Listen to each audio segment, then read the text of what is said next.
உளுந்தூர்பேட்டை அருகே சேஷ நதியில் வெள்ளப்பெருக்கு ஏற்பட்டதால் தரைப்பாலம் அடித்துச் செல்லப்பட்டது. விவரங்களை செய்தியாளர் ஆறுமுகத்திடம் கேட்கலாம்.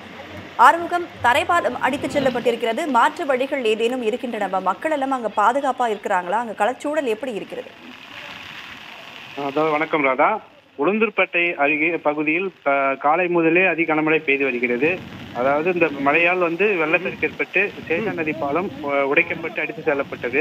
அதாவது கள்ளக்குறிச்சி மாவட்டம் உளுந்தூர்பேட்டை அருகே உள்ள பில்ராம்பட்டு நெய்வான இடையே சேஷா நதி குறுக்கே மேம்பாலம் கட்டுமான பணி நடைபெற்று வருவதால் அதன் அருகில் பொதுமக்கள் நதியை கடந்து செல்வதற்கு தற்காலிக தரைப்பாலம் அமைக்கப்பட்டது.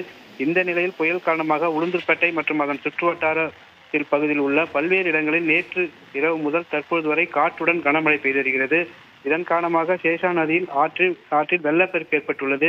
இதனால் அந்த பகுதியில் அமைக்கப்பட்டுள்ள தற்காலிக தரைப்பாலம் உடைந்து மழைநீரில் அடித்து செல்லப்பட்டது.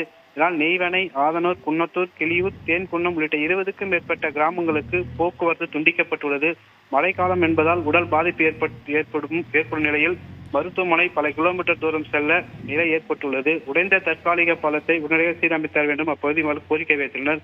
ஏற்கனவே தரைப்பாலம் அதிக மழைநீர் வெள்ளப்பெருக்கு ஏற்பட்டதால் தரைப்பாலம் உடைந்து ஊருக்குள் மழைநீர் போகும் அபாய நிலையில் ஊர் மக்களை பாதுகாப்பான இடத்துக்கு செல்லுமாறு அரசு அறிவித்துள்ளது.